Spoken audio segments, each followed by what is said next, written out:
Hello everyone, I'm Paul McGuire Grimes. Marvel has ventured into animation with their latest Disney Plus series, What If? The first 2 episodes are now streaming and I want to talk about it. This is Paul's trip to the movies.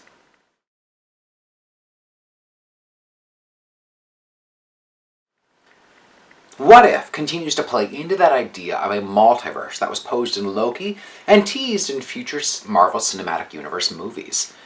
There's a celestial being known as the Watcher that poses as the series narrator.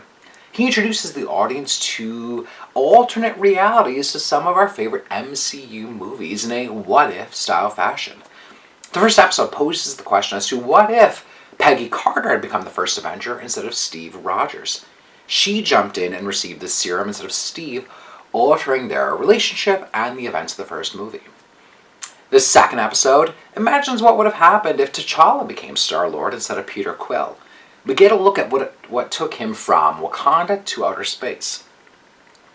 The first season will consist of 9 episodes, releasing on Wednesdays, with 2 episodes having aired so far.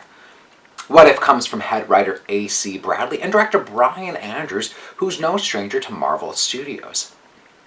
Each episode feels like an individual story, not connected to the previous one.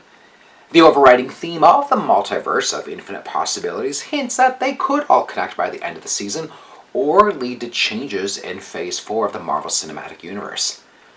What If is essentially a fun mashup and an alternate take on the movies and the characters that we've come to love so far. Jeffrey Wright leads the cast as the Watcher. He's quick to point out that he's merely just reporting on what's happening.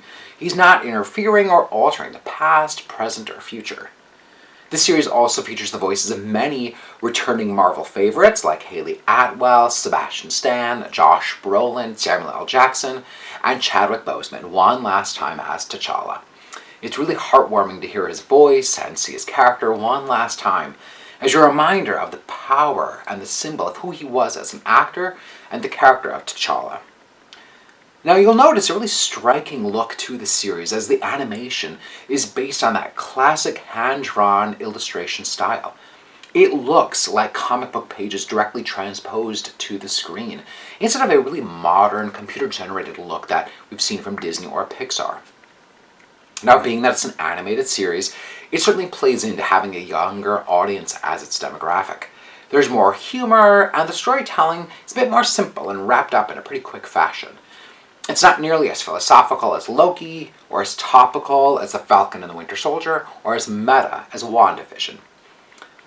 What If kicks off in a really promising way, and should be a fun little play on the MCU that we thought we knew.